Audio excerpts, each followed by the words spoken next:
Hey, I want to talk about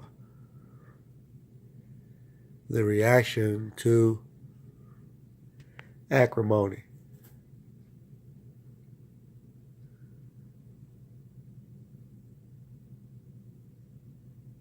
Uh,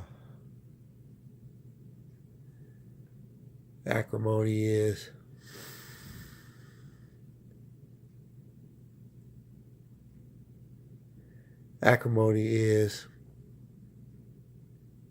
basically bitterness, sadness. If you don't want to be ruined by this reaction, then you can turn it off right now. I'm about to give my perspective on the reaction to Acrimony. In the beginning, she was in the courtroom. They was in the courtroom. And showed the back of her head. And as the camera panned around, we got a chance to see the evilness or the anger inside of her face. Next to her was her lawyer. On the other side was the defendant, which was her ex-husband's wife, or soon-to-be wife, with the husband sitting behind, in a chair behind.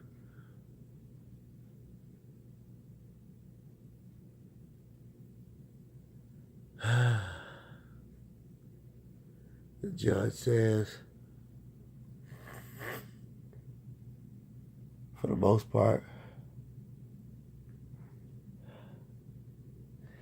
you are to stay away from these people. And if you don't, I'm going to sentence you to 40 days in jail, incarcerated. Her eyes was fixated on her ex-husband's fiance, soon-to-be wife.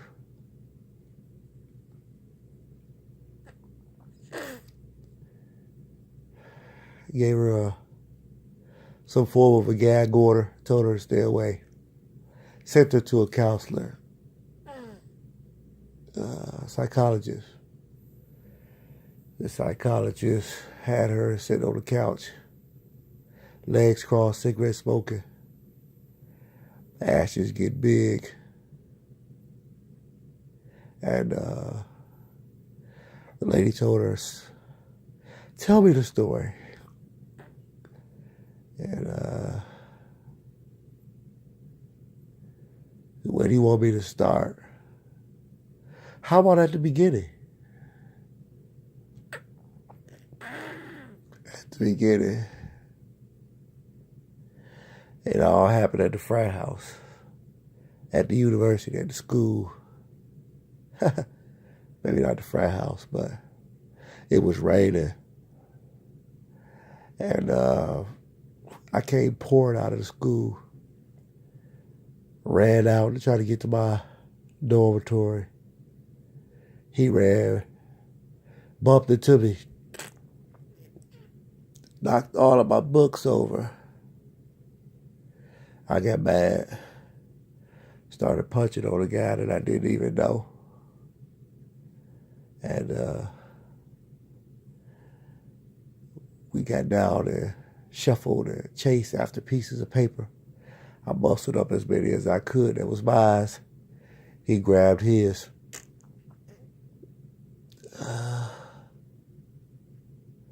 Came back to my dormitory. There was a knock on the door. Boo, boo, boo, boo, boo. My roommate answered the door.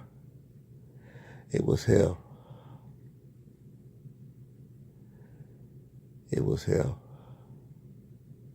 He standing there all wet, had my books, my pieces of paper, and he says to me, I have your stuff. And he had been reading her papers, so he knew she didn't do well in her work that she was doing. So he said, I had this teacher before I got an A in the class, and he offered his assistance.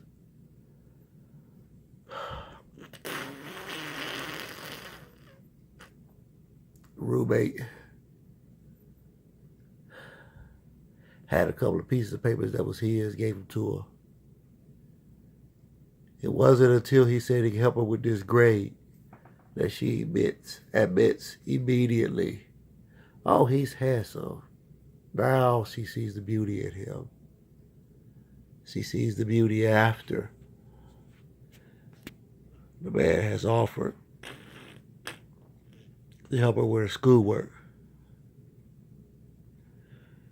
This is my reaction. Third party, I've told y'all about that. She was standing on campus. Her two sisters came on campus, saw her talking to this guy. They motioned her over, and she came over, and they told her that their mom passed away. This guy went with her to her house, showed his condolences for her family as he showed up late. But come to find out, this dude walked from the train all the way to their house. She was flattered. The older sister, or one sister,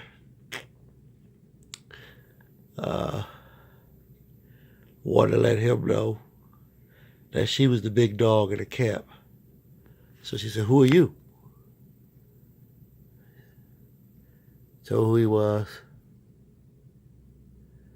And she said, how do you know my sister? We met at school. So where do you work at? I'm a student. How do you pay for your schooling? Student loans, scholarships, things like that. The other sister chimes in. So, you're a jock, you're a student, you're an athlete. No, no, I'm not. I'm not an athlete. I believe it's a chemical engineer. And all of a sudden, the ex-boyfriend of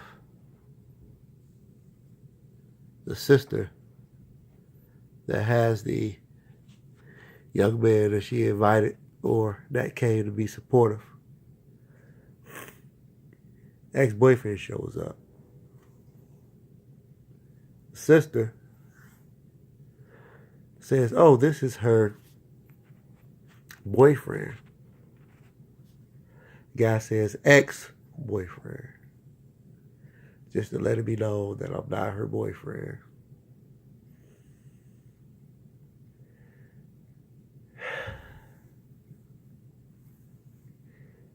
Guy's humiliated, gets ready to leave, walks away.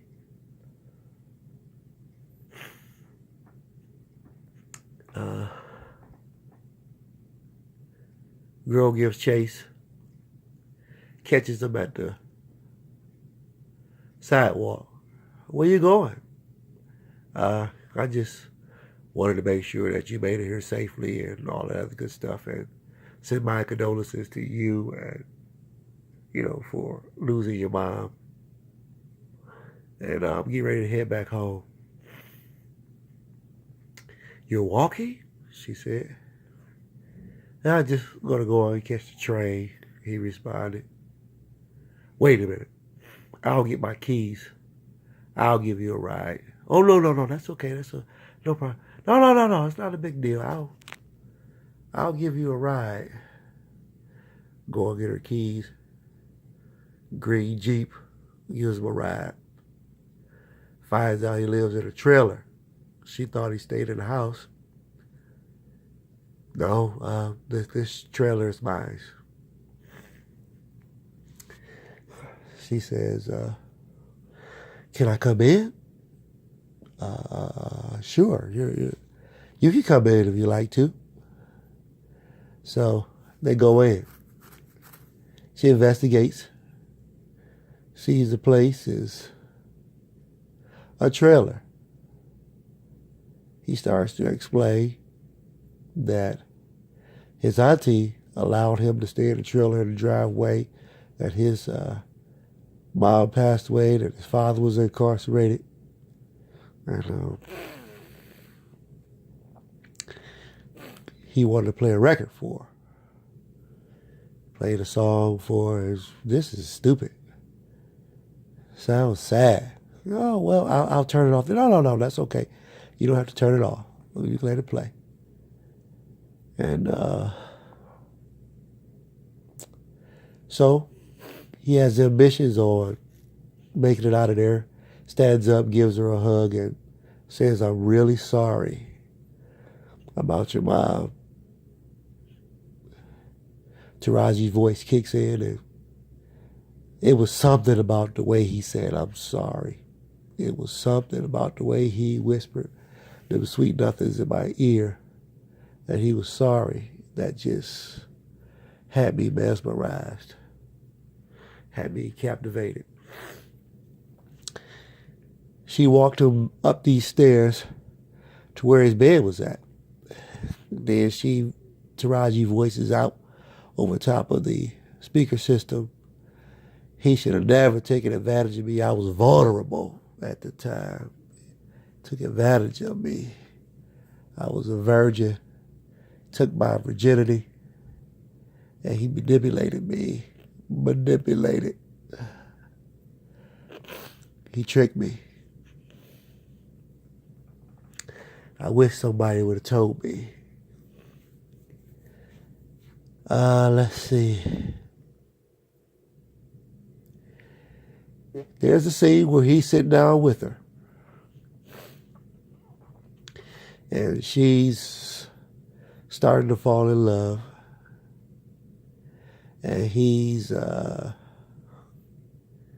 explaining about his module, his battery that he wants to design. And she's listening. And he said, just in case the big time company gives me a call, I don't know how I'm going to make it to the interview. She said, I'll give you a ride. He says, well, what if you're not around? She pondered for a few minutes. Taraji P kicks in and says, hey, how about I buy you a car? That way you can get around. Taraji P's voice says, he knew how to manipulate me, trick me to get what he desired. So she bought him a car. Brand new car. He was happy. Very happy.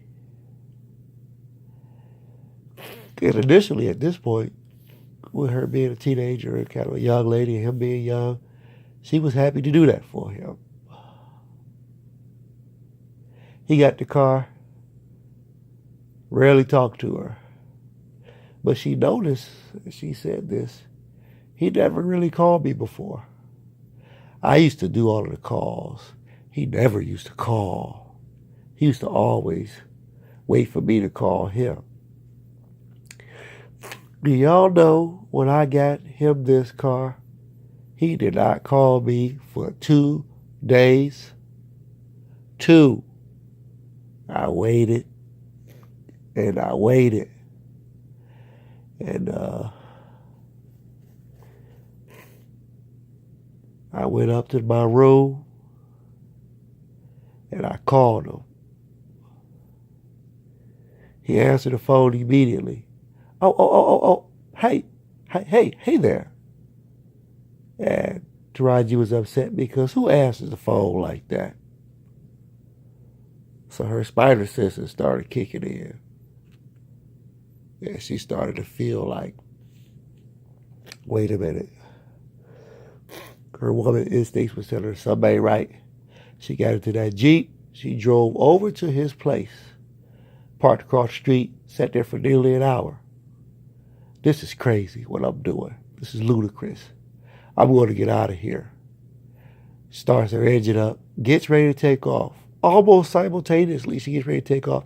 She notices a hand land on the window of the trailer. She assumes something. I don't want to tell you what she might assume, but she assumes something. Takes her truck and rams it into the side of the trailer.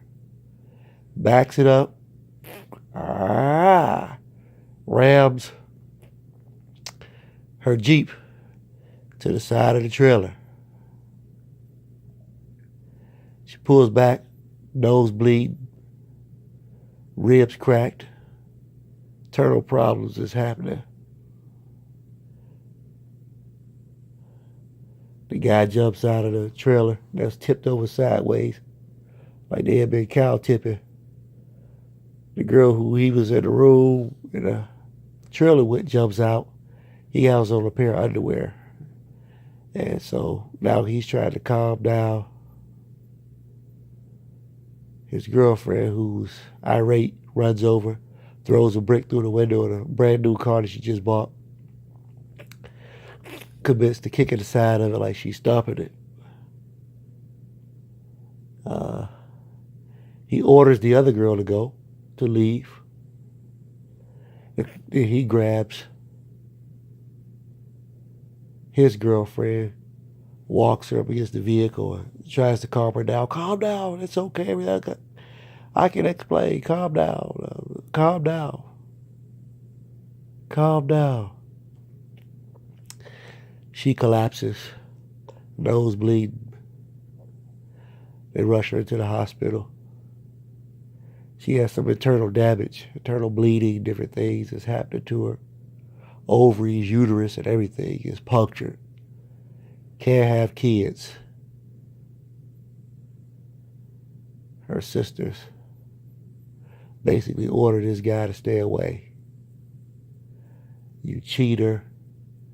You use her for money.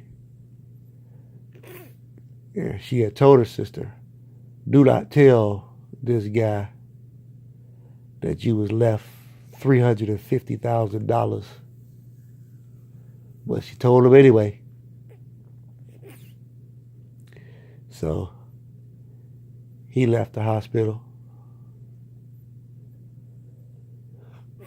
And she was at home after a while.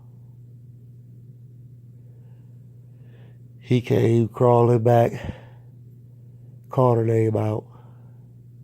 Her sister said, oh, heck no. And she said, no. I want to hear what he has to say. I want to hear why. Why? You go out and get him. He comes back in, starts to explain, baby, I love you. I'm sorry. I apologize. She didn't mean anything to me. I love you. I didn't love her. Long story short, she takes him back. Sitting on the bench, they walking in. After she got a little bit healthy, walking in, he sits down, he starts to cry almost. I lost my student loans and my scholarship and everything. I'm going to be removed from school. Then he sits there quiet. And he waits for her reaction. Then she says, like a fool, Taraji comes in. I went through to save him again. They start to show the money deduct out of her account as she paid for his student loans for him to stay in school 2 more semesters. Now, granted, she's out of school. She's not doing it. She got an F on that piece of paper that he helped her with, even though he got an A in that classroom. He was trying to help her study. She was trying to find out more about him. Oh, forget this study and let's talk about you. And so now she bought a car. Now she's paid for her student loans. And he gets down on one knee at some point. Brings her this little red plastic ring that he opens up. Standing inside of this little park awning or something like that. Park canopy. Proposes to her, says, one of these days I'm going to give you a real diamond that has 3 diamonds inside of a real diamond ring. I'm going to buy you a yacht that says Mrs. and I don't want to say the last name. Mrs. on it. And then I'm going to get you an apartment, a high rise we're going to stay in. I promise you these things.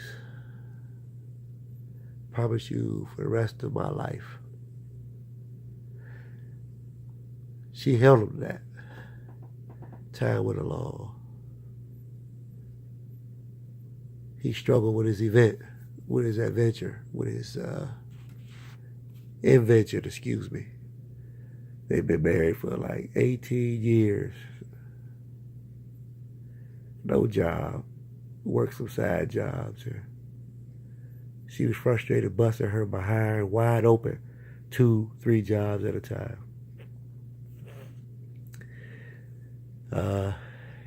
He still believed that his device, this battery charging battery thing that recharges the battery, he was persistent and focused and stayed on it.